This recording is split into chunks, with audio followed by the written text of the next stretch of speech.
കൊടുംവെയിലിനെയും അവഗണിച്ചുള്ള പ്രചാരണ തിരക്കിലാണ് UDFന്റെ തൃശൂർ മണ്ഡലത്തിലെ സ്ഥാനാർത്ഥി കെ മുരളീധരൻ. ഇപ്പോൾ ന്യൂസ് 18 സംഘത്തിനൊപ്പം ചേരുന്നു.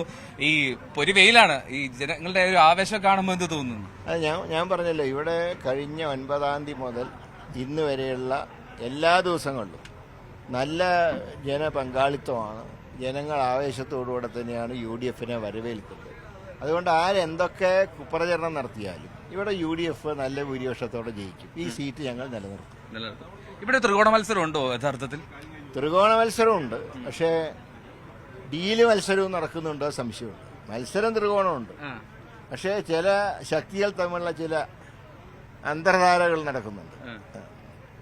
സന്ദേശത്തെ ശങ്കരാടി പറഞ്ഞ പോലെ പ്രതിക്രിയാവാദികളൊക്കെ തമ്മിൽ ചില അണ്ടർഗ്രൗണ്ട് വർക്ക് സജീവമാണ്. അങ്ങനെ ആരോപണം ഉന്നയിക്കാനുള്ള സാഹചര്യം എന്തെങ്കിലും തെളിവുകൾ ലഭ്യമായിട്ടുണ്ടോ? കോൺഗ്രസ് ദിവസേന EDയുടെ നോട്ടീസ് വരുന്നു. നോട്ടീസ് മാത്രമേ ഉള്ളൂ. നേരെ മറിച്ച് കോൺഗ്രസിന്റെ ഒരു മുഖ്യമന്ത്രിയാണ് കേരളത്തിൽ ഉണ്ടായിരുന്നെങ്കിൽ EDയുടെ നോട്ടീസല്ല വരിക, അറസ്റ്റാ വരിക. ഇവിടെ എന്തുകൊണ്ട് നടപടി സ്വീകരിക്കുന്നില്ല? ഇനിയിപ്പോൾ അതൊരു ഇലക്ഷനാണ്, ഇനി നോട്ടീസിന് പ്രസക്തിയില്ല. 4-ാം തീയതി കഴിയുമ്പോൾ, ജൂൺ 4-ാം തീയതി കഴിയുമ്പോൾ ഇന്ത്യ സഖ്യ അധികാരത്തിൽ വരും. അപ്പോൾ ഞങ്ങൾ മെറിറ്റ് നോക്കി കാര്യങ്ങൾ തീരുമാനിക്കും. കാരണം ഇപ്പോൾ ED നടത്തുന്ന ഓരോ നീക്കവും BJPക്ക് ഗുണകരമായിട്ടുള്ള നീക്കങ്ങളാണ് അവർ നടത്തുന്നത്. ഞാൻ പറഞ്ഞാൽ ഡീൽ ഉറപ്പിക്കാനുള്ള നീക്കമാണ്. എല്ലാവർക്കും നോട്ടീസ് അയച്ച് പേടിപ്പിക്കുക, എന്നിട്ട് ഡീൽ ഉറപ്പിക്കുക. അതുകൊണ്ട് അതിനെയൊക്കെ ഞങ്ങൾ നേരിടും, സംശയമില്ല. ഇപ്പോ പത്മജ മറ്റൊരു പാളയത്തിലേക്ക് മാറിയ സാഹചര്യത്തിൽ കോൺഗ്രസ് പ്രവർത്തകർ താങ്കൾ തൃശ്ശൂരിൽ എത്തിയപ്പോൾ അതിനെ പ്രതികരണം എന്തെങ്കിലും ലഭ്യമായി? ആരെങ്കിലും എന്തെങ്കിലും സംസാരിച്ചിരുന്നു? അതൊക്കെ പോയി. ആ ചാപ്റ്റർ ക്ലോസ് ചെയ്ത ചാപ്റ്റർ എന്തിനാ റീഓപ്പൺ ചെയ്യുന്നതിനാ? പോയിട്ട് ഒരു കുഴപ്പം ഉണ്ടായിട്ടില്ല. ഇവരൊക്കെ കോൺഗ്രസ്സുകാർ അന്നും ഉണ്ട് ഇന്നും ഉണ്ട്, ഒരു കുഴപ്പമില്ല. ഇനി മറ്റൊന്ന്, ഈ കേരള സ്റ്റോറി എന്ന് പറഞ്ഞ ചിത്രം ഈ ദൂരദർശനിൽ പ്രദർശിപ്പിക്കുന്നത് വലിയ വിവാദമാണ്. അതിനെപ്പറ്റി പ്രത്യേകിച്ചും അത് കേരളത്തിനെതിരായിട്ടുള്ള ഒരു ചിത്രമാണെന്ന് പൊതുവ്യാഖ്യാനമുണ്ട്. ആ ചിത്രം കേരളത്തിന്റെ യാഥാർത്ഥ്യവുമായിട്ട് ഒരു ബന്ധവുമില്ല എന്നാണ് ഞാൻ മനസ്സിലാക്കിയത്. കാരണം കേരളത്തിൽ എന്തൊക്കെയോ കുഴപ്പങ്ങൾ നടക്കുന്നു, അതൊന്നും ശരിയല്ല. ഈ ചിത്രം ദിവസേന കാണിച്ചാൽ പോലും BJPയുടെ പച്ച തൊടാൻ പോകുന്നില്ല. അതൊരു 101% ഉറപ്പാണ്. കാണിച്ച് വെറുതെ കയ്യിലുള്ള കാശ് കളയാന്നല്ലാതെ അതുകൊണ്ട് ഒരു മെച്ചൂടി ഉണ്ടാവാൻ പോകുന്നില്ല. അതൊരു ഇലക്ഷൻ സ്റ്റണ്ട് മാത്രമായി തന്നെ കരുതുന്നു. ഇലക്ഷൻ സ്റ്റണ്ട് മാത്രമേ ഉള്ളൂ. ഇപ്പൊ കേന്ദ്രത്തിന്റെ ഒരു അരി വന്നല്ലോ, ഇപ്പൊ അരി കാണാനില്ലല്ലോ, എവിടെ പോയി? അതുപോലെ ഓരോ സ്റ്റണ്ട് വരും, അതിന്റെ ഭാഗമായിട്ടാണ് ഇത് വന്നിട്ടുള്ളത്. ഈ പിന്നെ വയനാട്ടിലെ ഒരു കാര്യം ചോദിച്ചോട്ടെ. വയനാട്ടിൽ ഇപ്പോൾ ലീഗിന്റെ പതാക ഒഴിവാക്കിക്കൊണ്ടുള്ള ഒരു റോഡ് ഷോ ഒക്കെ സംഘടിപ്പിച്ചു, അത് വേണ്ടിയിരുന്നോ?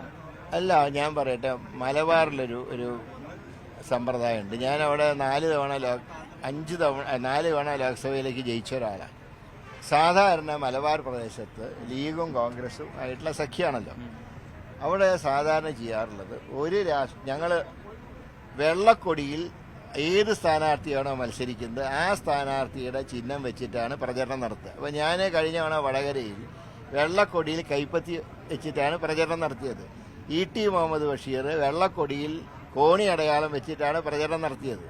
കഴിഞ്ഞ തവണ രാഹുൽ ഗാന്ധി വരുമ്പോൾ അധികം കോൺഗ്രസ് അധ്യക്ഷനായതുകൊണ്ട് പാർട്ടി പതാക ഉണ്ടായിരുന്നു. സ്വാഭാവികമായിട്ടും സഖ്യകക്ഷി ലീഗാണ്, അവരുടെ പതാക ഉണ്ടായി.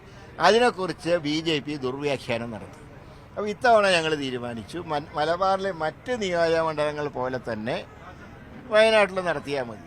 കൊടിയില്ലാതെ ചിഹ്നം മാത്രം വെള്ളക്കൊടിയിൽ കാണിച്ചിട്ടുള്ള ആ ഒരു സിസ്റ്റം ഉണ്ട്. ആ സിസ്റ്റത്താണ് ഞങ്ങൾ അഡോപ്റ്റ് ചെയ്തത്. അത്രേ വ്യത്യാസമുള്ളൂ. പക്ഷേ BJPയുടെ പ്രചാരണത്തിന് വഴങ്ങിക്കൊടുക്കണമായിരുന്നു എന്നുള്ളതാണ് UDF. BJPയുടെ പ്രചാരണമല്ല, BJP ഉത്തരേന്ത്യയിലാണ് ഇതിനെ വെച്ച് മുതലെടുക്കുന്നത്.